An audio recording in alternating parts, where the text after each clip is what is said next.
வணக்கம், நான் உங்கள் அட்வொகேட் தங்கப்பாண்டி. இன்றைக்கி நம்ம பார்க்க போகிற டாபிக் என்னென்னா எஃப்ஐஆர், ஃபர்ஸ்ட் இன்ஃபர்மேஷன் ரிப்போர்ட், முதல் தகவல் அறிக்கை. இதில் காக்னிசபிள் அஃபென்ஸ் அப்படிங்கிற ஒரு பார்ட் இருக்குது, நான் காக்னிசபிள் அஃபென்ஸ்னு ஒன்று இருக்குது. காக்னிசபிள் அஃபென்ஸ்னால் கொலை, கொள்ளை, பாலியல் வன்கொடுமைகள், கடத்தல் போன்ற குற்றங்கள் நடந்துச்சு அப்படின்னா கோர்ட்டோட அனுமதி இல்லாமலேயே போலீஸ் அரெஸ்ட் பண்ண முடியும் குற்றம் சாட்டப்பட்ட நபரை. இதுவே நான் காக்னிசபிள் அஃபென்ஸ் அப்படின்னா நம்மளை அவ்வளோ சீக்கிரத்தில் போலீஸ் அரெஸ்ட் பண்ண முடியுமான்னு கேட்டிங்கன்னா கஷ்டமான ஒன்று. எஃப்ஐஆர் போட முடியும்னாலும் கஷ்டமான ஒன்று.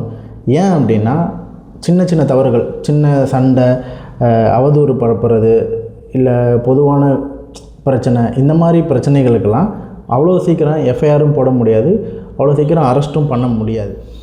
அதனால் எல்லா கம்ப்ளைண்ட்டுக்குமே போலீஸ் எஃப்ஐஆர் போட முடியாது. வழக்கோட தன்மையை பொறுத்து தான் அந்த கேஸில் எஃப்ஐஆர் போட முடியுமா இல்லையா அப்படிங்கிறத பார்க்குவாங்க.